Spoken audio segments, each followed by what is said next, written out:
Nós hoje estamos retornando então para o livro de Eclesiastes. Hoje nós vamos trabalhar Eclesiastes, capítulo 8, do verso 16 até o capítulo 9, verso 10. O tema da nossa mensagem hoje é sabedoria para viver com alegria debaixo do sol. Irmãos, nós vivemos na geração com o maior acesso a coisas, uma geração com mais liberdade, com mais empoderamento, vamos usar esse termo, com mais opções. Temos a geração com possibilidades de escolha de ser o que quiser, às vezes até contra a própria natureza.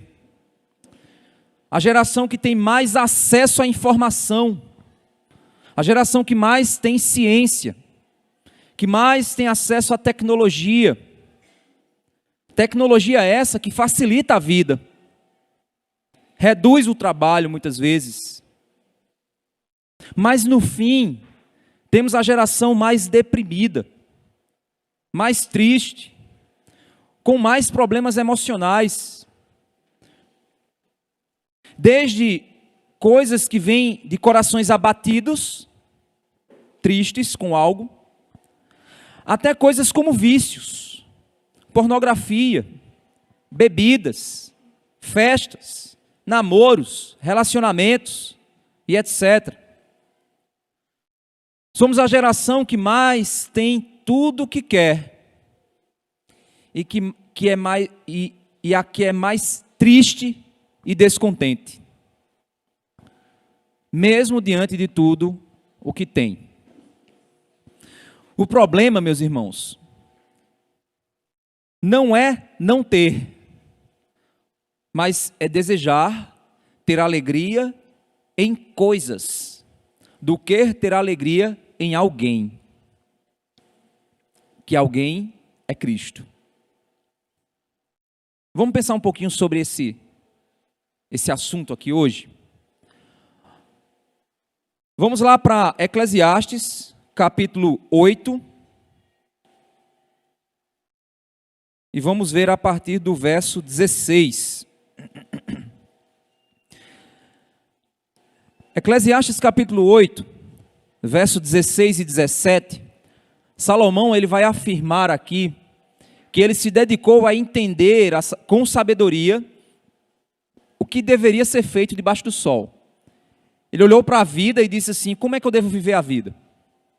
E ele percebeu que ninguém é capaz de conhecer a vontade soberana de Deus com os mínimos detalhes que muitas vezes nós desejamos. Eclesiastes capítulo 8, verso 16 a 17, ele diz assim: quando me dediquei a conhecer a sabedoria e a ver o trabalho que há sobre a terra. Aí aqui ele tem um parêntese, né, que ele faz aqui. Pois nem de dia, nem de noite se consegue conciliar o sono. Ele está falando que a tentativa de compreender as coisas tirava-lhe o sono. Ou a tentativa de viver nos tira muitas vezes o sono. Tentar entender a vida nos tira o sono. Então ele abre esse parêntese aqui no meio do texto.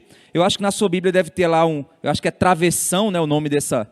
Algumas Bíblias devem ter aí o travessão, que é um parêntese, que é aberto então, que ele abriu aqui no meio. Se você tirar esse travessão daí, vamos fazer a leitura que aí vai ficar mais fluido o entendimento. Quando me dediquei a conhecer a sabedoria e a ver o trabalho que há sobre a terra, aí pula já para o verso 17. Contemplei toda a obra de Deus e vi que o ser humano não pode compreender a obra que se faz debaixo do sol. O que ele está fazendo aqui então com esse travessão? Ele está colocando um tempero no pensamento. Ele está expressando que ele se dedicou a conhecer a partir de uma perspectiva sábia. Ele olhou para a realidade e a partir dessa perspectiva sábia, ele queria entender como é que o homem deveria viver debaixo do sol. o seu trabalho, a sua vida, sua caminhada.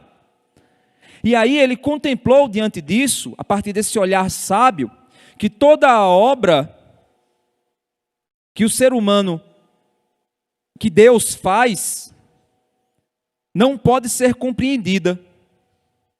A obra que Deus faz não pode ser compreendida pelo ser humano. E ele lançou o tempero dizendo o seguinte: pois nem de dia nem de noite a gente consegue conciliar o sono. Ou seja, pensar sobre isso, experimentar isso, muitas vezes é angustiante. E essa é uma condição nossa, como seres que vivem debaixo do sol. No verso 17 ele então continua dizendo: por mais que se esforce para a descobrir, não a entenderá. E, ainda que o sábio diga que conseguirá conhecê-la, nem por isso a poderá achar. Então ele está dizendo o seguinte: mesmo olhando com um olhar sábio para a realidade, existem coisas que Deus faz que eu não consigo compreender. E mesmo que eu me esforce, e mesmo que o sábio diga, eu vou passar um tempo analisando e eu vou conseguir entender, ele não vai achar a resposta. É como se Deus escondesse dele. Isso me faz lembrar Deuteronômio 29, que diz que as coisas reveladas foram feitas para os homens, mas as coisas encobertas foram feitas para Deus. Aquilo que Deus quer que seja conhecido, Deus revela. Aquilo que Deus não quer que seja conhecido, Deus não revela. Esse é um dos grandes dilemas da teologia. A teologia humilde é aquela teologia que não está num pedestal dizendo que sabe de tudo. O teólogo humilde é aquele que diz o seguinte: eu estou lidando com algo muito maior do que eu. Eu consigo ir a limites. E esses limites são aquilo que a Bíblia me diz. Minha racionalidade consegue refletir até certo ponto. Mas mesmo com sabedoria eu não vou poder achar a resposta que eu espero. Porque Deus me pôs um limite. Deus me pôs uma condição limitante. Por isso que aqui na igreja eu sempre ensino os irmãos a respeito de que nós devemos falar onde a Bíblia fala e calar onde a Bíblia cala. Quando eu digo isso, meus irmãos, eu não estou me levantando contra a teologia. Eu sou teólogo, amo a teologia, faço teologia. A teologia é uma ferramenta na minha vida, para meu trabalho como pastor. O problema é quando você acha que a teologia se torna uma ferramenta superior às Escrituras para te responder aquilo que Deus não quis te revelar. Mas se você usar a lógica, talvez você consiga encontrar o que a Bíblia não te falou. Gente, isso é arrogância. O caminho mais seguro é falar onde a Bíblia fala e calar onde a Bíblia cala. E se a coisa parece que não faz sentido, aceita que não faz. Um grande exemplo disso é a soberania divina e a responsabilidade humana. Deus é totalmente e absolutamente soberano sobre todas as coisas debaixo, todas as coisas no universo estão sob o domínio absoluto de Deus. Mas as tuas escolhas que você pode tomar são responsabilidade sua, mesmo estando debaixo da soberania divina. Mesmo Deus quebrando o teu coração ou endurecendo o teu coração, como fez com Faraó, Faraó foi condenado por sua responsabilidade. Como eu consigo agora equilibrar essas duas grandezas? Como então eu posso dizer para o homem que ele é responsável por suas escolhas, mas ao mesmo tempo, Deus é soberano sobre a decisão desse homem? Como conciliar isso? Meus irmãos, eu não sei. A Bíblia não me revela isso. A Bíblia me revela apenas que Deus é soberano absoluto, mas ela também me revela que Deus nos chama à responsabilidade de tomarmos uma decisão. A que nível isso vai acontecer? É a fé, é a graça, essas são as tentativas teológicas de compreender o fenômeno. Mas nenhum teólogo pode dizer que conhece absolutamente a respeito disso. Porque mesmo como o texto está dizendo, mesmo que ele pare para tentar entender, ele não vai achar. E se ele chegar para você e dizer, achei, ele é um mentiroso. Achei a resposta. Falso profeta. mentiroso. Você não vai achar a resposta. É necessário nós entendermos que aquilo que Deus faz passa por questões misteriosas. Algumas que podem ser compreendidas, outras que não podem ser compreendidas. Salomão se aplicou a conhecer a sabedoria, com sabedoria. A partir desta, ver o trabalho dos homens, ver o que as pessoas fazem, desde o trabalho braçal até o trabalho filosófico e teológico, vamos dizer assim. Tudo aquilo que Deus nos pôs na terra para executar, ele tentou compreender com sabedoria. Ele estava buscando entender o que seria melhor para se viver a vida debaixo do sol. Qual é o melhor para se fazer? Para eu não perder meu tempo, vamos dizer assim. Ou seja, como é que em um mundo quebrado, olhar a realidade da vida pode nos conduzir a uma condição melhor de vida diante de Deus? É isso que ele estava tentando entender. O que é que vale a pena ser vivido? O que vale a pena ser experimentado? O que vale a pena ser compreendido? É isso que eu preciso entender. Diante então de sua análise, ele percebeu que tudo, mesmo perdendo o sono, em um mundo assim, é incompreensível. Não se sabe o que Deus está fazendo. Eu não posso chegar e dizer, agora eu sei, estou sabendo o que é que Deus quer fazer. Meus irmãos, Deus pode fazer o vento girar numa direção completamente contrária daquilo que você acha que Deus vai fazer. Deus pode nos surpreender, e Ele nos surpreende. Até mesmo o sábio que afirma conhecer não consegue compreender a dinâmica complexa da vontade de Deus. Já tiveram momentos de aconselhamento que alguns irmãos chegaram para mim e contaram situações tão difíceis, que ele perguntou, pastor, o que é que eu devo fazer? Eu disse, meu irmão, vamos orar. Situações em que a pessoa começava a chorar e eu chorava junto com ela. Acho que a pessoa ficava assim, meu Deus, eu vim aqui pedir ajuda ao pastor e o pastor está chorando comigo. E a única coisa que eu podia dizer era, confie no Senhor.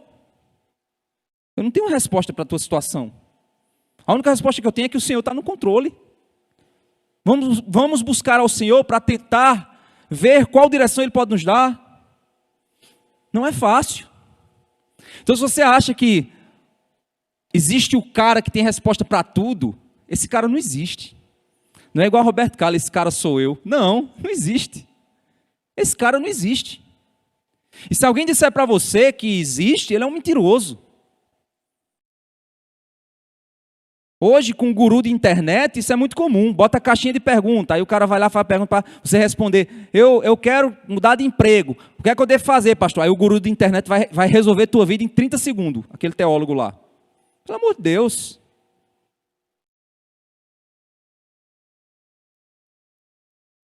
O texto, então, está dizendo aquilo que, na minha mente, no meu coração, quando eu estava, então, preparando a mensagem, estudando, é aquele texto de Isaías que diz assim, os meus pensamentos não são os vossos pensamentos, os meus caminhos não são os vossos caminhos. Você não vai conseguir dizer e descrever o que Deus está fazendo na sua vida. Você acha que sabe. Você acha que conhece. Mas você não sabe o dia de amanhã. A gente tem planos, tem sonhos, tem objetivos. A gente sempre acha que o acidente ocorre com o outro, que a mudança de projeto ocorre com o outro, que o desemprego ocorre com o outro, que o roubo ocorre com o outro. A gente nunca acha que vai acontecer com a gente. Mas isso é um engano, a gente achar que a nossa vida está no domínio da nossa sabedoria, da nossa condição. O coração humano, irmãos, deseja o conhecimento desde o jardim do Éden. Vocês lembram qual era a promessa? Se você comer desse fruto, você vai ser conhecedor do bem e do mal. Achamos que o conhecimento nos libertará. Quando tivermos o conhecimento de tudo, para então escolher. Você diz, pastor, mas espera aí. Conhecereis a verdade e a verdade vos libertará. Jesus não disse isso? Conhecer a verdade. O que é a verdade? Todos estão condenados, carentes da graça de Deus. E Cristo é o único caminho para a salvação. Arrependa-se e creia no Evangelho. Essa é a verdade. E essa verdade te libertará. Eu sei que está sendo usado aí esse slogan de modo político. Está sendo tirado de contexto para um projeto de poder. Está errado. conhecimento nenhum me dá poder. Isso é uma mentira, isso é uma farsa.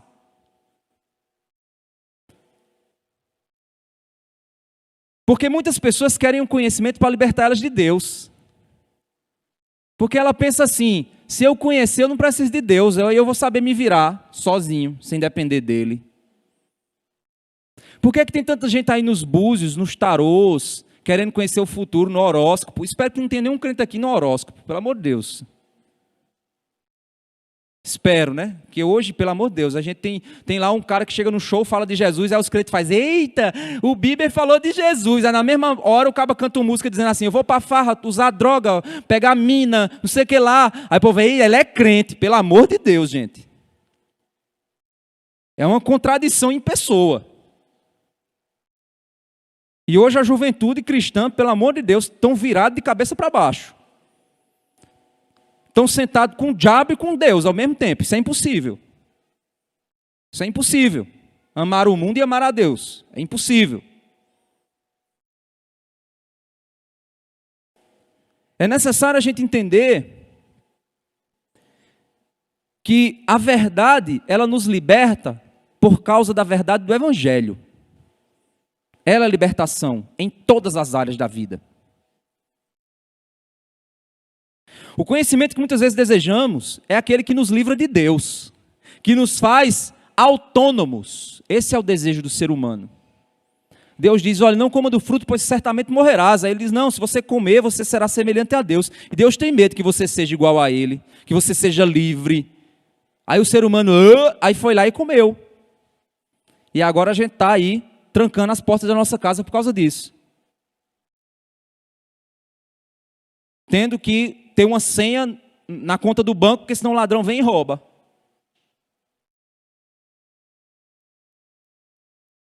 O problema é porque nós achamos que conhecimento nos dará controle das circunstâncias.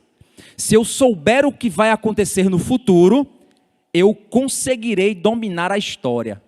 É interessante isso, isso é um dos maiores sonhos da humanidade. Vocês sabiam? São 2 maiores sonhos da humanidade. Um deles é vencer a morte. Descobrir como não morrer mais.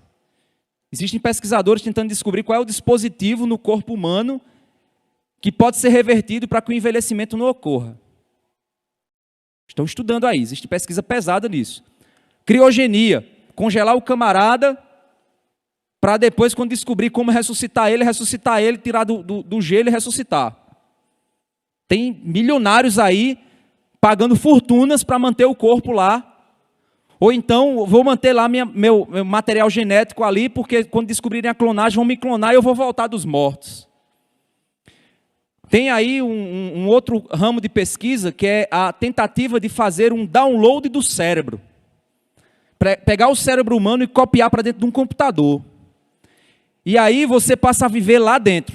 Porque eles acham que nós somos o nosso cérebro. E nós não somos o nosso cérebro. Esse é o pensamento equivocado. E aí você copia, faz um download, joga para dentro de um mega computador, aí você vai ficar vivendo lá dentro. Depois que você morrer aqui, seu cérebro vai estar lá dentro. Coitado, o cabo vai lá e desliga o computador, já era. Vai, reseta aí, matou milhões de pessoas. Eita, os coitados. Era um bocado de inteligência artificial. Não era um ser humano. Nós queremos conhecimento para dominar a realidade. Ah, se eu souber o futuro, eu entro na máquina do tempo, vou lá para o futuro, aí descubro. Eita, o meu filho morreu afogado. Aí eu volto no passado para ensinar ele, para botar ele na natação. Porque aí lá no futuro, ele não vai morrer mais afogado. Aí depois ele morre de outra coisa. Aí eu vou lá no futuro para descobrir. Gente, isso é o sonho do ser humano. Dominar a realidade por meio do conhecimento.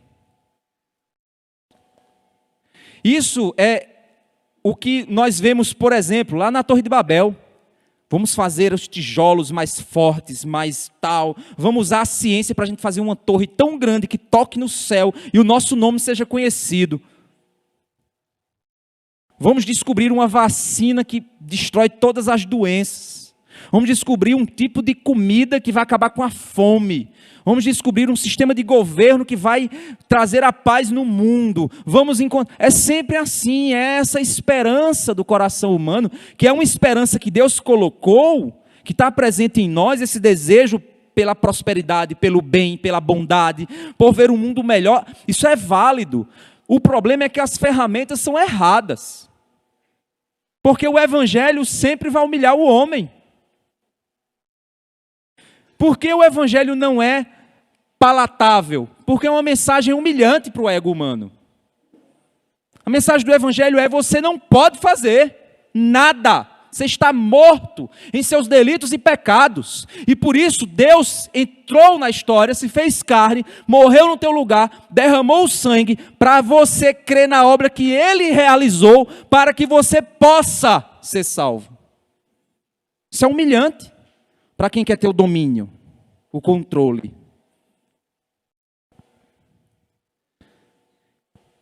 É o conhecimento que traz para mim o controle da vida. Irmãos, é aquele conhecimento que a gente hoje busca na internet. Tem muita gente adoecendo mentalmente por causa disso. É aquele cara que vive lendo notícia de política, para tentar saber o que vai acontecer com a Bolsa de Valores, com o governo, com tal, porque ele está ali louco para tentar entender, para poder se proteger para o futuro. Aquele cara que está na teoria da conspiração, tentando entender quem é que agora a rainha morreu, agora o rei que assumiu, ele é do reset, do grande reset, e agora ele vai resetar a economia, e agora vai o anticristo. Ou seja, a gente está tentando conhecer para se proteger, para tentar dominar a realidade, e aí a gente vai e fica acessando aqueles canais de YouTube, daqueles caras teóricos da conspiração, jogando conspiração e mais conspiração. Você diz: faz sentido mesmo, a Terra é plana. Pelo amor de Deus. É aquele conhecimento que a gente pesquisa no Google. Eu estou tossindo, tosse constante. Aí vem lá, malária, cólera, câncer. Aí você: Jesus amado. Aí a mulher olha para você, tá você ficando verde, azul, amarela, diz: que foi? Não, porque eu estou morrendo. Não é isso que a gente faz hoje? Gente, isso é sério demais. A gente brinca e ri, né? Porque realmente é engraçado.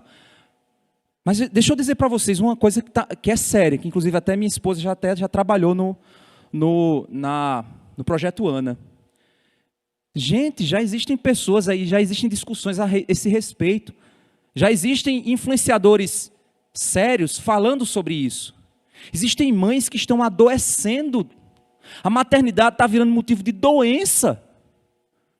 Porque hoje você vai no Google para pesquisar qual remédio, qual técnica primorosa de educação de filho, qual método infalível pelo amor de Deus, para tentar ter a melhor educação do melhor filho, do melhor universo do mundo todo, para você criar pelo amor de Deus. Tua avó criou uma bênção que é teu pai e tua mãe. E nessa onda tu vai criar mais um mimizento. Uma geração adoecida e destruída, sem identidade. Porque os pais estão ali querendo botar os filhos numa bolha de proteção do conhecimento e tal. Mas é porque... Aí a pobre da avó chega e faz: dá um melzinho com alho pro menino. Não, eu vi uma influenciadora dizendo que o mel com alho vai matar as traqueias e o pulmão e os cabelos da criança. Mas tem um influenciador que disse que mel com limão é não sei o que. Pelo amor de Deus, gente. Está todo mundo aqui vivo. Está todo mundo aqui vivo. Chega lá e agradece, diz: obrigado, mãe. Mas deixa eu levar ali no médico. Vai lá no médico. Para de ir para influenciador. Hoje, gente, pelo amor de Deus, é uma doença. Toda mãe, todo pai hoje é especialista em criar filhos. Às vezes o cara está no bucho, já está lá. É porque eu acho que a gravidez é... Pelo amor de Deus. Tua avó criou 15. E agora está o especialista lá em criação de filhos. Hoje a gente vive numa era... Recentemente eu li um livro fantástico, Que aí, quem tiver, porque esse livro está no aplicativo do Pilgrim. É um aplicativo de audiobook. Aí ele tem o livro escrito e tem o áudio. Aí eu tanto li quanto ouvi. Eu vou viajando tal, e eu vou ouvindo. O autor é a Pirâmide do Conhecimento. Ele trabalha exatamente sobre isso. Ele diz que a gente vive hoje na era da glutonaria do conhecimento. As pessoas estão inchadas de conhecimento, muitas vezes superficial. Vocês já viram hoje que todo mundo dá palpite em tudo? Tem pastor que é especialista em tudo. O cara dá pitaco em tudo. Morre alguém, ele já aposta lá. Fulano de tal morreu porque era uma pessoa parará, barará. Você diz, eita, o cara sabe de tudo, tá ligado em tudo. Pelo amor de Deus, esse cara não pastoreia não, vive olhando notícia. Eu vim saber que a rainha morreu pelo grupo da família. A rainha morreu, eu disse, que rainha? A Elizabeth, eu disse, meu Deus, era uma coisa impossível. É uma coisa que a gente nem esperava, né? Tem lá os imortais, né? Aqui no Brasil tem o Silvio Santos. São pessoas assim que a gente diz, meu Deus, eu não esperava. Mas aí eu vou dar uma opinião do que eu acho que a rainha era, que ela fala, pelo amor de Deus, homem, eu vou cuidar da igreja. Vou dar opinião aqui de Dona Lourdes, cadê Dona Lourdes, seu Arnaldo? Eu vou aqui, eu vou ajudar vocês que estão aqui, gente. Eu vou estar, ai, rainha, pelo amor de Deus. Somos a geração que mais tem acesso à informação, mas é a mais desinformada. Vocês viram aí nessa pandemia o que aconteceu. O pandemônio que foi esse negócio. A vacina, você bota um imã e fica o imã pendurado na vacina. Vai virar um crocodilo. Aí vai não sei o que lá. Não, se vacinar vai mudar o DNA e você vai virar um alienígena. Ah, não, agora, pelo amor de Deus... A gente sabe que o que aconteceu foi um teste na população. Isso é indiscutível. Testaram esse negócio na gente. Foi isso que aconteceu. Não, mas é porque os maiores pesquisadores, conhecedores... Graças a Deus que pelo menos o negócio se resolveu. No meio de trancos e barrancos, a coisa parece que sumiu. Ah, mas não é, ela não existe. Na realidade é um plano para a dominação do cérebro humano, com a besta 666 e tal. E aí era gente, meu amigo pastor, dando de um lado, do outro, não sei o que lá. Vocês viram, gente, foi um dos períodos, para ser pastor, eu acho que, meu Deus, os futuros pastores aí, peçam a Deus para não repetir um negócio desse. Porque foi tenso, viu, gente? Vinha gente, pastor. Eu digo, gente, eu não sei. Vamos orar ao Senhor. Aí tinha pastor brigando, não vacina não, quem não vacinar, não vacina, que se vacinar, não vai fechar a igreja, que não vai fechar, não, que vai... Era uma confusão. Aí eu disse, Deus santo e amado, o que eu faço? Aí Deus disse, guia o povo. Aí eu fui, gente, vamos aqui com todo cuidado. Vocês viram como foi, né? A gente todo cauteloso e tal. Aí recebi nome de que era medroso. Aí eu disseram o nome que eu estava corajoso demais. Aí eu digo assim, eu sou medroso ou sou corajoso? Não, porque eu vi um especialista dizendo que o senhor está medroso. Aí outro diz, não, mas eu vi um especialista dizendo que você está corajoso. E aí eu sou o quê? Porque a gente está vivendo nessa era de loucura, gente. Jovem, se tu quiser arrancar tuas duas orelhas, arrancar assim, para virar um lagarto, tu pode procurar lá no YouTube, que tu vai ver um pastor defendendo o arrancar a orelha biblicamente, para virar um lagarto. Eu tenho certeza que tu vai achar. Toda e qualquer presepada, safadeza que tu quiser fazer, tu vai encontrar um cara usando texto bíblico para justificar a safadeza. Pode ter certeza. Pode ter certeza. Um dos maiores perigos para o coração dessa geração desinformada é o excesso de notícias sobre o mundo. Vocês já pararam para perceber que a gente fica ansioso? Gente, pastor, você viu? Lançaram 3 mísseis teleguiados em um aeroporto da Ucrânia. Não vi não. Pois foi. Meu Deus, que coisa terrível. Eu disse, rapaz, o teu coração está frustrado. Tu está carregando um sentimento pesado de um aeroporto do outro lado do mundo, que foi bombardeado. É triste, gente, mas muitas vezes tem um tarado na rua e tu tá preocupado com a guerra da Ucrânia e não tá sabendo na notícia que tem um tarado na tua rua e pode pegar um filho teu. É um excesso de informação desnecessário que angustia o coração, que traz dor para a alma e que não resolve nada. Adoece a gente.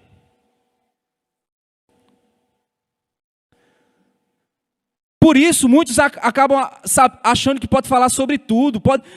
Gente, as mídias sociais são um perigo. Deixa eu te dizer por quê. Eu tenho certeza que se você for um cara de direita, você não segue uma página de esquerda. Eu tenho convicção plena. Se tu for um cara de esquerda, tu não segue uma página de direita. Tua timeline tá cheia de notícia de direita.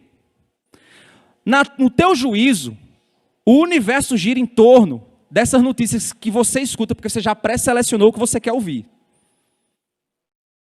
Então você acha que a sua visão de mundo é a mais correta do mundo, porque está todo mundo, pastor, está todo mundo falando nesse assunto, está na tua bolha. Na tua rede está todo mundo falando, porque tu já selecionou. Existe uma coisa chamada algoritmo. Se você quiser, quem tiver Netflix, assiste o documentário O Dilema das Redes. As mídias sociais hoje possuem algoritmos. O que é um algoritmo? Deixa eu te explicar. O algoritmo é uma ferramenta de inteligência artificial que ela consegue observar as tuas preferências. Tu já percebesse que tu está conversando... Eu estava uma vez conversando com o Michele, ela disse assim, amor, aquele suco de uva é tão gostoso, né? É.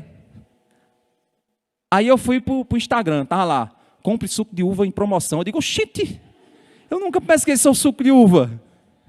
Está lá, compre suco de uva. Vocês lembram aquela propaganda? Compre batom, compre batom. Meu amigo, tudo vai girar. Você for olhar meu Instagram, sabe o que é que tem? Tem desenho japonês, tem peixe e comida. Você quer conhecer a preferência de alguém? Olha o Instagram do cabo. Ele vai empurrando aquilo que o algoritmo sabe que é o que você gosta. Ou seja, ele vai te viciando, ele vai dominando teu cérebro. E aí você fica consumindo. Quanto mais você consome, mais o algoritmo diz, eita, agora eu sei o que é que ele quer, eu sei o que é que ele quer, eu sei o que é que ele quer. E ele vai, meu amigo. É destrutivo. É destrutivo. É igual você ser um alcoólatra e acordar todo dia de manhã, quando você menos espera a garrafa secou, quando você olha para o lado já tem outra garrafa. Você, poxa, que massa. Providenciaram já a garrafa e te entregaram mais uma. Desce mais uma. Vai mais uma. É isso que acontece. E a gente acha que se a gente souber de tudo que a gente está vendo ali nas mídias, a gente vai se proteger de tudo. Afinal, você passa a conhecer tudo, sabe das teorias de tudo, e por isso você pode proteger sua família.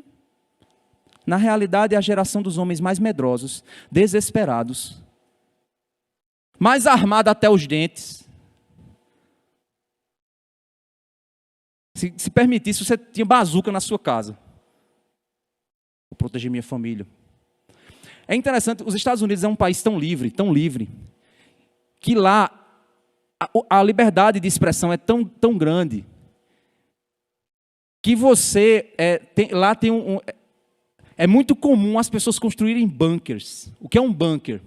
Você pega a sua casa e abre um buraco embaixo dela, põe uma lapada de concreto, pega meio mundo enlatado e põe numa despensa, porque se a Terceira Guerra Mundial começar, tu corre lá para o bunker e fica lá vivendo por mais 6 meses. Aí os caras estão teoria da conspiração. Gente, tem documentário sobre isso. Vai no Discovery que você vai achar. Documentário sobre esse pessoal loucão, piradão. Não, porque eu vi que os aliens vão atacar. Então já preparei aqui minha comida. Você diz, esse cara tem sem juízo. Mas na cabeça dele faz todo sentido. Talvez tenha muita loucura na tua cabeça, tu não sabe. Muita piração na tua cabeça e tu não sabe. Tu tá achando que é a coisa mais fantástica do mundo. Aí tu chega pro cabo e diz, porque eu tenho uma teoria. Aí o cabo diz, Jesus amado, misericórdia, Jesus. Vamos me benzer aqui. As mães agora seguem um blog de tudo. Blog de como vestir a criança, como limpar o nariz. É interessante. Uma vez eu fui... eu vi uma pessoa publicando um negócio, eu fui ver, né? Para que eu fui ver? Aí o que mais aparecia era a mãe empurrando um negócio d'água daqui no menino e saindo do outro lado. Como limpar a venta do menino. Aí, eu digo, meu Deus, não quero mais ver isso não. Algoritmo, me ajuda. E estava lá. Influenciadores sobre educação de filhos, alimentação, psicologia, pedagogia. Elas entendem o que os outros nunca entenderam. A ciência deu um conhecimento que as mães anteriores não tinham. Por isso, as mães de hoje vão criar os melhores filhos de toda a espécie humana. Vai da onda. Não, pastor, eu não vou usar a chinela, porque se eu usar a chinela vai criar um trauma. Está todo mundo traumatizado. É tudo um bocado de psicopata, sociopata, criminosos. Minha mãe deu uma chinelada em mim, que é por isso que eu roubo chocolate na geladeira hoje. Tá lá o chocolate, eu chego lá e pego o menino lá e diz, meu chocolate, eu digo, eu comi. Eu acho que foi a chinelada que minha mãe me deu. Gente, eu estou sendo irônico aqui. Exatamente para mostrar o quanto é ridículo, às vezes, você achar que domina a realidade. Na realidade, se torna a geração mais ansiosa, despreparada, desesperada, depressiva e agoniada. Eu digo assim, eu já disse várias vezes aqui, essa geração de pais de hoje é a geração de pais mais despreparadas para criar filhos. Eu tenho pena dos meninos. Porque eles sabem de tudo, não escuta mais ninguém. A avó criou um aborígene. E o aborígene criou você. E agora você vai criar um gentleman. Perfeito. Gente, você vai adoecer. Os pais vão adoecer. Não tem como se dominar todo o conhecimento, não. Não é assim que funciona. Ser um jovem estudante. Hoje é o céu, pois temos acesso a tudo com um clique. Conversando com os meninos, tinha uma enciclopédia chamada Enciclopédia Barça. O que é enciclopédia? Eu digo, veja, Jesus, eu tenho que explicar o que é enciclopédia. Não, era um bocado de livro, num estante bem grande assim, era uma das enciclopédias mais caras do mundo. Você ia fazer estudo, alguma pesquisa, você tinha que ir na biblioteca e tinha que sair lá. É o quê? É aborto. Então deixa eu ir para a letra A e torcendo para ter lá alguma coisa. Hoje, ok, Google, sim, senhor, o que o senhor deseja? Quero pesquisar sobre aborto. É engraçado Samantha, né? Que aí tem a Alexa, né? Eu quero assistir um vídeo de bichinhos engraçados. A Alexa, pois não, bichinhos engraçados na playlist. Está lá, os bichinhos engraçados. Precisa nem saber escrever. Temos uma infinidade de conhecimento que antes era exigido muito esforço para achar. Agora esses jovens, agora eles vão ser os mais intelectuais, inteligentes, preparados e avançados da história. A juventude, meu amigo, essa juventude vai botar para... É isso que está acontecendo? Você olha os jovens, gente, saiu uma pesquisa recente, uma pesquisa que ocorre uma medição, geração após geração, ano após ano, é medido o QI. O QI é o quociente de inteligência. É a capacidade que o cérebro tem de resolver problemas. Cada pessoa tem como medir o seu QI, é sua inteligência, certo? É medida, é inteligência racional, ela é medida, certo? Há mais ou menos 60 anos, a inteligência é medida nos Estados Unidos. Se descobriu que a geração atual, essa geração millennial, é a primeira geração em que o QI é inferior ao dos pais. Porque todas as gerações anteriores, o QI ia sendo ampliado. E aí, eu tenho um livro, Aidin, eu tenho um livro em casa, que fala sobre a pesquisadora dizendo, sabe quando se descobriu que o número de doenças mentais, a redução cognitiva das crianças e uma série de dilemas, a partir de quando a confusão começou? Quando o primeiro iPhone foi lançado. O celular veio para destruir o cérebro. das pessoas. Você chega, está lá, o jovem lá, com o pescoço torto. Aí senta na cadeira. Menino, não tinha aqueles vermes do Homens de Preto, né? Vocês lembram os vermes que tinha assim? Então, tudo assim, tudo torto, tudo troncho, sem pensar direito. Tudo bom, menino? Jesus amado, estou com medo, vai que é um zumbi queira me morder. Gente, isso é sério. Essa juventude está perdendo a capacidade de pensar. Está adoecendo o cérebro. Você dá um celular para o seu filho, você deixa ele consumir isso, você está destruindo o futuro do seu filho.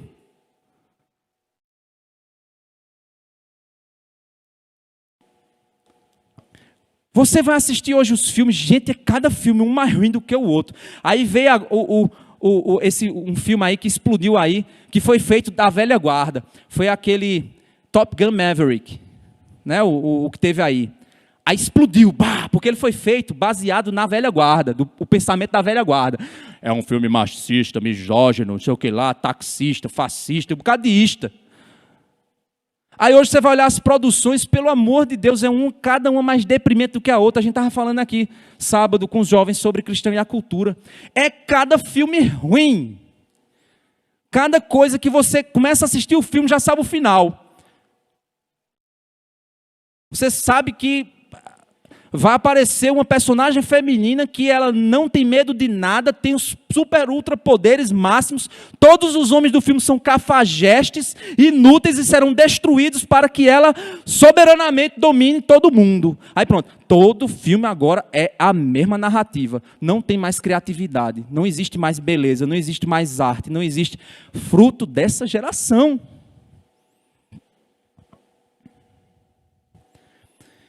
Será que o conhecimento que o mundo possui tem libertado de verdade? É isso que a teologia filosófica, quando estuda sobre o assunto, ela chama, um tipo de idolatria chamada informacionismo. É a idolatria no conhecimento. Se eu tiver conhecimento, eu terei poder para dominar a realidade.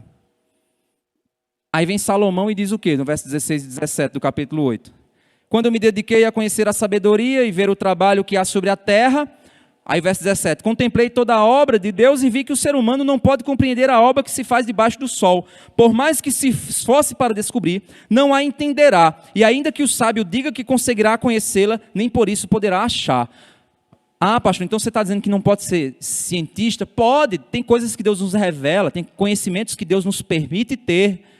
Mas ele não pode ser idolatrado. O conhecimento tem que ser usado para adorar a Deus, para servir ao próximo, e não para um projeto pessoal de idolatria.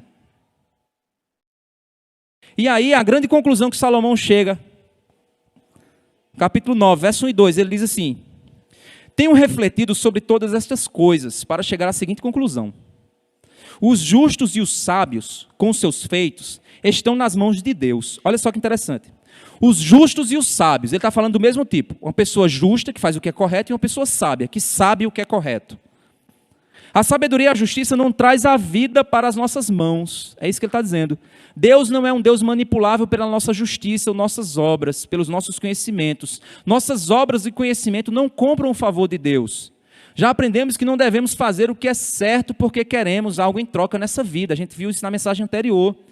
Devemos desejar amar o que é certo e se alegrar em viver uma vida justa, sabendo que, apesar de tudo, a alegria está em fazer o bem na presença de Deus e ser cuidado por Ele para sempre. Por esse motivo, devemos entender que não existe nada que saibamos ou façamos que trará a nossa vida para o nosso controle ou para o nosso domínio. Acreditar em algo assim é desgastante, só amplia a nossa ansiedade com a vida e com o futuro. Precisamos entender de uma vez por todas, nós estamos nas mãos de Deus. E aí vem a pergunta, isso te alegra ou isso te assusta? Sua vida está nas mãos de Deus e nada pode tirar você das mãos dele. Isso te alegra ou isso te assusta? Se você for um crente, isso deveria te alegrar. Se você for um ímpio, isso tem que te assustar. Aí ele vai afirmar agora algumas condições resultantes da vida do sábio e do justo. Olha o que é que ele diz. Se é amor ou se é ódio que está à sua espera, isso ninguém sabe. Ninguém sabe o que vai acontecer. Ou seja, o sábio e o justo faz o que é correto. Se é amor ou ódio que ele vai colher, ninguém sabe. Deus sabe. Ninguém pode prever o futuro acerca da sua própria vida. Essa vida está nas mãos de Deus. Isso deve gerar em nós ou alegria por descansar na bondade, ou nos fazer desesperar por não ter a nossa vida em nossas mãos. Essa verdade é um eco constante em nós. Você não está no controle, você não está no controle, você não está no controle. Você faz um exercício aqui igual aquelas igrejas. Diga para o irmão do seu lado, você não está no controle. Diga aí para o irmão do seu lado. E aí é bom fazer, é chato fazer isso, né? Tem umas igrejas que fazem o tempo todo, né? Então para você não fazer isso, faça assim, diga assim, eu não estou no controle, diga. Pronto. Não precisa falar para o irmão do lado, você fala para você mesmo. Eu não estou no controle. Você consegue dormir com esse barulho? Você não está no controle, você não está no controle, eu não estou no controle, eu não estou no controle. Você consegue dormir com esse barulho? Sua vida nunca esteve em suas mãos, meu querido. Se você consegue, você é feliz. Se não, você precisa se arrepender de um coração enganoso. Buscar dormir com esse maravilhoso barulho da graça. Ah, que barulho maravilhoso. Eu não estou no controle, eu não estou, graças a Deus, porque eu sou incompetente. Se eu fosse, estivesse no controle, estivesse na direção da minha vida, Jesus era uma desgraça. Ah, meu Deus, como tu és bom. Ainda bem que tu estás no controle, Senhor. Ainda bem, ainda bem. É assim que você tem que descansar. Isso é maravilhoso, porque quem administra o meu futuro está fazendo muito melhor do que eu. Salomão afirma isso, como vemos a partir do verso 9 e 2. Olha só, tudo acontece igualmente com todos. O mesmo acontece com o justo e com o ímpio, com o bom e com o mal, com o puro e com o impuro, com o que oferece sacrifícios e com o que não os oferece, com o bom e com o pecador, tanto com o que faz juramentos como aquele que tem medo de fazê-los. Ou seja, o que você faz não determina o seu futuro, porque no fim das contas tem coisas que acontecem independente se você é bom ou mal. É aquela pergunta que a gente fez na mensagem anterior. Por que coisas ruins acontecem com pessoas boas? Sabe por quê? Porque o futuro é incerto. Ele percebe aqui que o mundo não se trata de um videogame, gente. O videogame é o seguinte, você vai lá, aí tem que pular. Pum, pulou. Eita, aí o bicho pá, pegou você. Aí pim, morreu. Aí volta para o começo. Aí você diz, pronto, na próxima agora eu não vou pular ali. Eu vou pular do outro lado. Não é assim que a gente joga videogame? Eu zerei Mario 3 assim. E minha mãe dizendo, desliga esse negócio, menino. A gente acha que a vida é assim. Ah, eu vou fazer isso porque aí eu vou ter esse resultado. Aí você vem e não tem o resultado que você queria. Porque você fez achando que a vida estava nas suas mãos. Então, é aquilo que Tiago diz. Tiago diz, você diz, vamos a tal cidade, lá passaremos um ano, lá ganharemos, lá teremos tudo e tal e tal. E aí Tiago diz assim, você é um presunçoso, você é um arrogante. Não, diga assim, se Deus nos permitir, nós iremos, lá passaremos e voltaremos. Porque o que é a vossa vida? É humilhante para quem gosta de ter o controle. Não é um videogame que a gente pode prever e se preparar para o resultado. Tem coisas que você precisa, né? O jovem chega e diz, pastor, eu quero casar. Aí você diz, tem trabalho? Tenho não, pastor. Eu digo, então vai dar errado. A não ser que você ganhe na loteria. Porque tem coisas que são previsíveis, né? Aí é sabedoria. Está lá o menino subindo no móvel. Menino, desce daí, tu vai cair. Aí o menino, bum, cai. Aí, eita mãe, você prevê o futuro? Não, meu filho, é porque eu vi que ia dar errado. Sabedoria. O menino está subindo lá achando que ele vai pular igual uma aranha. Aí a mãe está dizendo, não vai dar certo. Aí, é boca de praga. Não, é porque ela tem sabedoria. Ela sabe que aquilo não vai dar certo. Isso não é prever o futuro, isso é sabedoria. Ele percebe que o mundo não é esse videogame. E aí existem algumas verdades que a gente precisa entender sobre esse mundo. Algumas coisas são importantes de entender. Porque mesmo que o mundo não seja um videogame, mas você precisa pelo menos entender onde é que estão os vilões, onde é que estão os problemas. E como é que você tem que... É igual quando você vai jogar com o irmão menor, né? Eu e meu irmão, a gente cometia essa maldade. Você bota o controle e o controle do seu irmão, você tira você despluga. Aí você diz assim, tu é o outro personagem. Aí ele, você lá, jogando bem tranquilo, e ele não vai ali. É necessário pelo menos você saber que o controle está desplugado ou não. Você tem que saber disso. Para você não ficar se esforçando em vão. Então tem algumas verdades sobre o mundo que você precisa saber. E ele vai dizer aqui algumas. Ele diz aqui, no verso 3. Este é o mal que há em tudo o que se faz debaixo do sol. Ele diz, o problema debaixo do sol é esse. O mundo quebrado é isso. Sabe qual é? A mesma coisa acontece com todos. Ele não está dizendo para você que você não tem que viver o bem, não. Pelo contrário, lá no final ele vai dizer, ele vai chamar você e dizer, mas sabe como é a vida melhor? Ele está dizendo o seguinte, não está no teu controle. Não é que você vai apertar A que vai sair B. Não é assim a vida. Viva sabiamente. Mas ao ter sabedoria e conhecimento, não significa dizer que você pegou o controle da vida para você. E agora, pronto, agora eu domino. Agora eu zero a vida. Não. Não é assim. Então ele chega e continua. Também o coração das pessoas está cheio de maldade. As pessoas têm um coração mau. Fulano de tal morreu, tem um coração tão bom. Vocês já viram isso? Que depois que a pessoa morre, todo mundo vira bom. Rapaz, Deus põe um bom lugar, porque era uma boa pessoa. Mas quando estava vivo, são miserável, desgraçado, tal. Salomão está dizendo, olha gente, não é bem assim não. O coração de todo mundo é mau. Tá, que apresentei bem o bichinho. O bichinho não tem maldade. Ele não tem aí, você ainda não percebe, mas ele está lá, o coraçãozinho dele lá. O de Liza está lá também, de Kleber está lá. Cada um está lá. Deixa só ir crescendo um pouquinho que tu vai vendo que vai saindo aí. O veneninho vai saindo. Está lá, brincando com o brinquedo. Aí o outro está brincando com o brinquedo. Ele vai dizer, eu quero esse brinquedo. Aí pega o brinquedo do outro. Aí o outro vai, corre e pega o brinquedo que ele estava. Ele faz o quê? Larga o brinquedo e quer o do outro. Aí você diz, qual é o prazer dele? Aí brincar com o brinquedo? Não, é tomar o brinquedo do outro. Egoísmo. Mas os bichinhos estão lá. A gente até fechou ali, né? A janela lateral. Que as bênçãos ficavam dando cada grito ali. Que os irmãos que estão ali são os focos, viu? Porque eles conseguiam. Aí a gente hoje no serviço, fecha ali aquela janela para ver se a gente alivia o barulho. Vocês viram que ficou mais, né? Mas eles estão tocando terror lá com os professores, viu? Estão lá, tocando terror. Você diz, ixi, como ficaram tranquilos. Não, é porque a gente fechou ali. Mas eles estão lá. Quando chegar lá, corre virada lá. Gente, desde pequena a natureza está ali. Aí vem o mundo e diz, não, o bichinho é tão lindinho, é bonitinho mesmo, fofinho, dá vontade de dar cheiro e mordida. Mas é pecador. Se deixar entregue a si mesmo, vai causar destruição. Ou vocês acham Hitler era um bebezinho lindinho, um bigodinho lá dele, lindinho, fofinho. Cresceu, virou um caba perverso.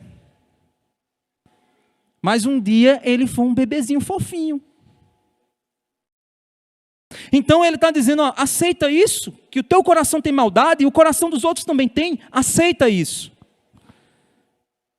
Está cheio de loucura enquanto elas vivem. Depois, rumo aos mortos. Outro ponto, vai morrer.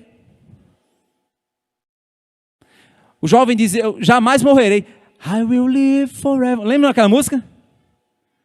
Esqueci. I will live forever young. Forever young. Forever young. I wanna be forever young. Ou seja, o que é que ele quer dizer? Para sempre jovem. Eu irei ficar para sempre jovem. Vai não, meu velho. Vai não. Não vai não. Não vai não. Então entenda uma coisa. Ou você vive, ou você morre. Está entendendo? Ou você vive, ou você morre. Simples assim. Ele continua dizendo aqui, para aquele que está entre os vivos, há esperança. Sabe por quê? Porque enquanto tem vida, tem esperança. Não é assim a frase, todo mundo diz, enquanto há vida, há esperança. É verdade, é esperança. Porque mais vale um cão vivo do que um leão morto. Um cão tem um valor inferior ao de um leão. O leão é brabo, poderoso, forte. Mas ele diz, é melhor você ter um cachorro na sua casa vivo do que você ter um leão morto. Que proteção tu vai ter de um leão? Mas um leão que eu tenho lá em casa, mas ele está morto, não vale de nada. Então é melhor você ter um cachorro vivo do que um leão morto. São coisas tão óbvias, né? Você diz, pastor, eu vim aqui para o senhor pregar coisas óbvias. Quem está vivo não está morto, quem está morto não está vivo. Isso é óbvio, mas a gente esquece disso. Tem tanto jovem achando aí que nunca vai morrer, jovem maltratando o idoso, achando que não vai ficar também. Te prepara, tu vai. Ei, velho, deixa de ser mole, um dia tua coluna vai doer também. Te prepara, jovem. Um dia você vai cansar também, te prepara. A gente não pode esquecer. Não podemos esquecer. Estamos aqui de passagem. Precisamos entender isso, independente da idade. Está hoje o jovem lá querendo viver a vida louca. Não quer estudar. O pai, estuda, menino, para tu ter um futuro. Não quero. Porque ele acha que para sempre o papai e a mamãe vai fazer a feira para ele. Aí depois o caba se apaixona e chega, pastor, eu quero casar. Tem o quê, meu filho? Não tem nada não. Era para ter estudado, era para ter trabalhado, era para ter se preparado. A gente aqui brinca com os adolescentes, né? Quero namorar. Para quê? Vai casar? Tu jovem, tu quer namorar para não casar, então tu quer fazer o quê no namoro? O que é namoro para você? É esfregação, é? Porque, para entender qual é a lógica. Para que tu quer namorar, adolescente? Para quê? Se tu não pretende casar. Pretendo, pastor, casar com quantos anos? Com 15 anos? 14 anos tu vai casar? Não, vou casar quando eu tiver 21. Aí começa a namorar com 13. Quando é com 21 anos, tá mordendo. Eu quero casar. Já era, meu filho. Passou esses anos todos, vai demorar, porque tem que construir. Só que aí o cara é adolescente, está namorando, só que não está estudando, porque está só pensando no love. Aí não estuda, não consegue se preparar para o emprego. Aí depois quer casar, mas passou a vida namorador. E aí? Cerrou o galho da árvore que estava em cima. Podia ter se concentrado e dito assim, deixa eu me concentrar aqui, vou produzir meu futuro. Quando eu chegar na idade de namorar, eu vou dizer assim, vou namorar. Igual eu fiz com meu sogro, muito macho. Eu cheguei lá e disse assim, vou casar. Aí ele disse, negócio é isso aí, para que essa correria? Aí eu disse assim, porque eu quero casar, eu já tenho a casa, já tenho um carro.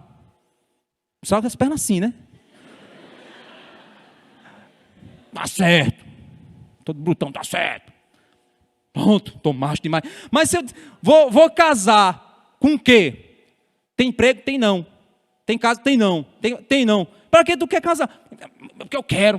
Não tem moral nenhuma. Quando eu cheguei, passei assim, né, como toda educação na cara dele, assim, tem casa, tem um carro, tem emprego, quero casar. Ele devia dizer o quê?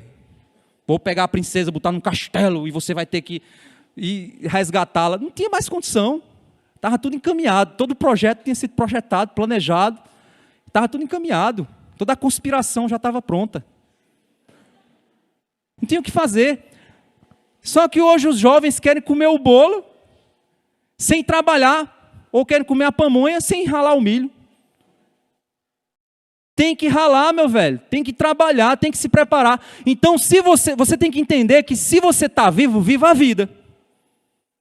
E viva. Porque enquanto está vivo, você tem esperança de construir alguma coisa. É isso que ele vai caminhando, quando ele diz aqui. Porque os vivos sabem que vão morrer, mas os mortos não sabem nada, e não têm nenhuma recompensa a receber, porque a memória deles já no esquecimento. Ele não está dizendo aqui que depois da morte não tem salvação, não, porque a perspectiva de Salomão não é de falar do céu. Salomão, ele fecha uma linha e diz assim, eu vou falar só sobre a visão terrena. Depois que morre, acabou, apodrece. É isso que ele está dizendo. Depois que morreu, não tem mais o que fazer. Então faça enquanto está vivo. Se você quer homenagear alguém, homenageie enquanto está vivo. Quer amar alguém, ame enquanto está vivo. Depois que morre, o que vai ter é somente memória. E você dizer assim, ai, como eu me arrependo de tudo que eu fiz com aquela pessoa. Verso 6, amor, ódio e inveja para eles já não existem mais. Eles estão afastados para sempre de tudo que se faz debaixo do sol. Não tem mais. Agora é apodrecer. Acabou. E aí, você pode dizer assim, então se eu vou morrer, vamos viver a vida louca. Não. Ele agora vai chamar a responsabilidade. Ele vai dizer, agora eu vou te apresentar uma vida. E aí ele diz aqui, verso 7, portanto, vá e coma com alegria o seu pão e beba com prazer o seu vinho. Você diz, eita, agora eu vou para Merueba, né? Como é Perueba, sei lá. Vou lá. Porque ele está dizendo, está mandando eu tomar o vinho. Tu quer encher a cara, é? Então tu não está sabendo fazer uso do vinho. Você não está sabendo fazer uso daquilo que Deus pode te dar como um prazer. Você não está sabendo fazer uso. Você está querendo ser cachaceiro, encher a cara e postar nas mídias que estou aqui tomando uma, galera. Para ser o cara, o mara. Não. Ele está dizendo o seguinte, existem prazeres na vida. Café, gente, que coisa maravilhosa é café. Quando sobe aquele cheiro do café, aquele cafezinho cheiroso, logo de manhã cedo. Estou lá, aí igual aquele desenho, né? Aí vem o café, o Michele fazendo o café, aí vem o café assim no meu nariz, aí me acorda. Aí eu vou me levanto da cama, o café maravilhoso. Tão bom, gente. Sorvete. É bom sorvete. Estou de dieta, mas eu estou só lembrando. Coma com alegria o seu pão, beba com prazer o seu vinho, pois Deus já se agradou do que você faz. O que é que ele está dizendo? Não é que Deus olhou para você e disse assim, tu é um cara.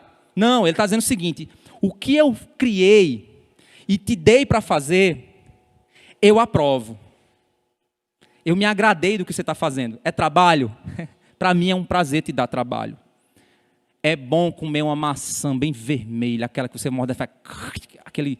Quem tiver com fome aí, ó, aquele barulhinho da maçã. Eita, como é bom comer maçã.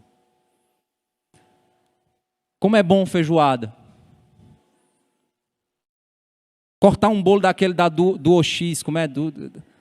Cortar ali o chocolate descendo assim, eu fico só vendo nos Instagram lá e dizendo assim, meu Deus, aí eu vou e como alface. Olha a foto e como alface.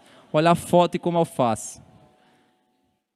Igual eu estava conversando com Isabela, eu disse, Isabela, tu está postando muita comida. Ela fez, não, pastor, eu dou uma cheirada num pipos aqui de Mateus e vou lá e como a fruta.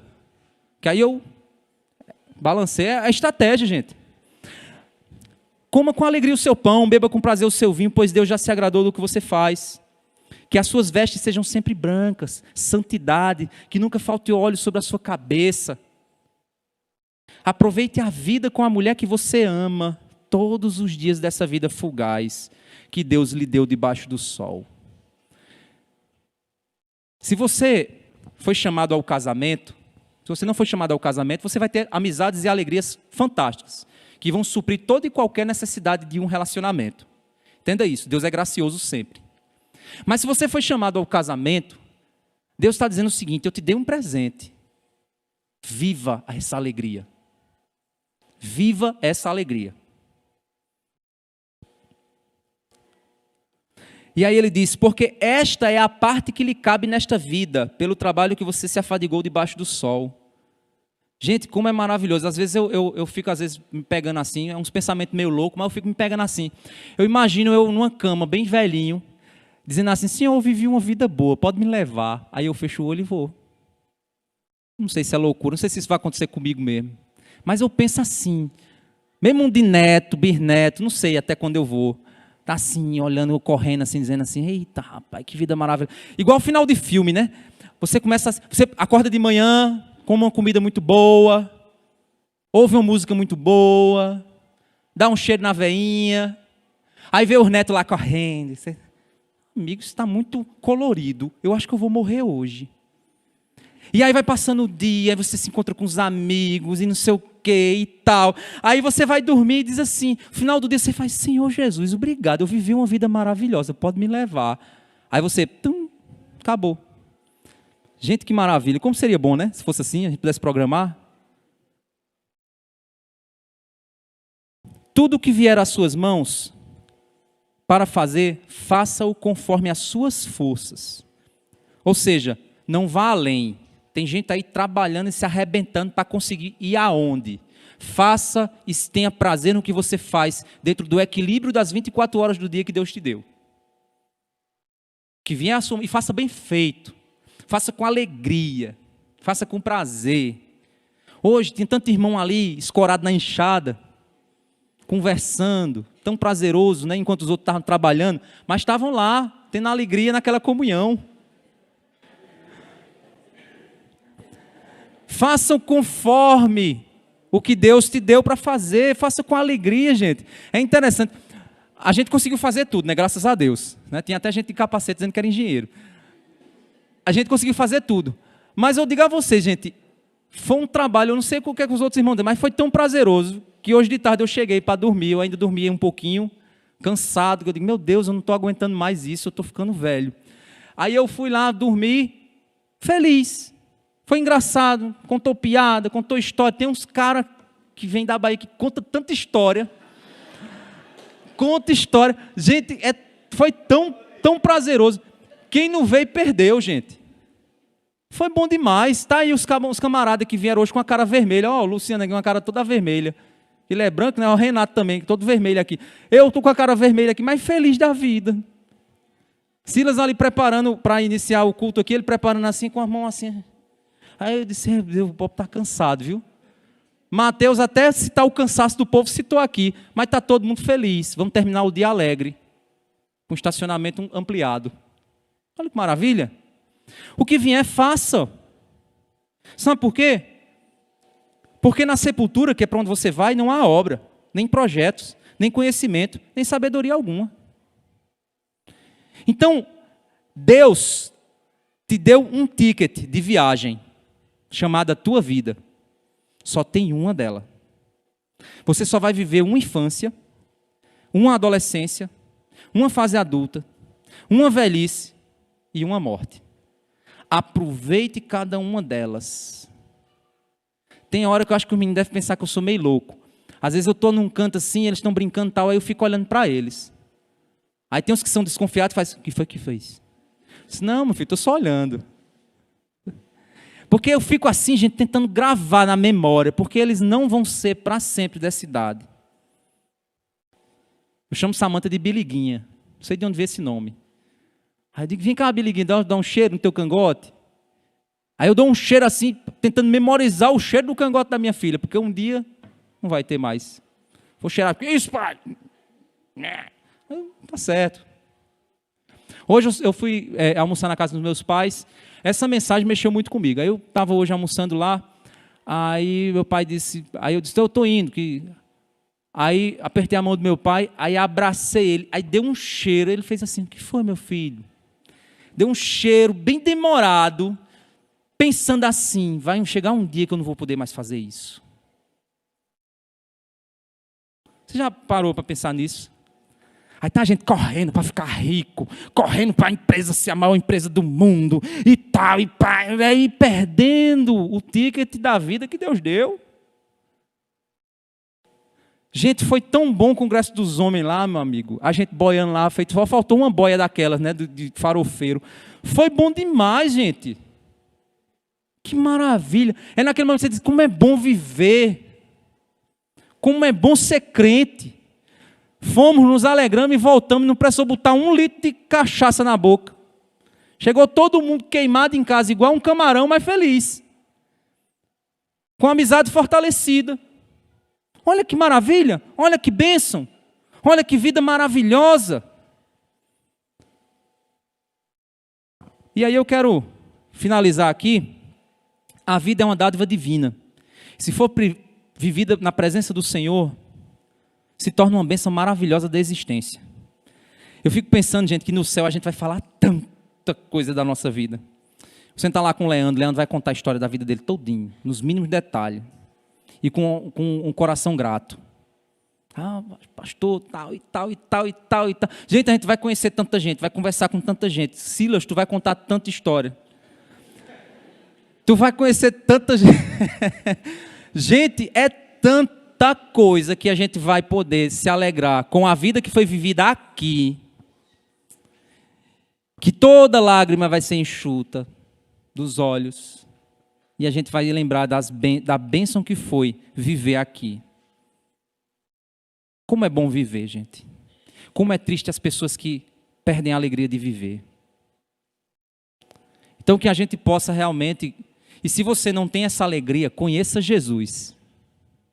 Conheça Jesus. Relacione-se com Ele. Que você vai aprender um pouquinho sobre isso. Pastor, mas como? Relacione-se com Cristo. Você vai aprender a viver. Pode ter certeza.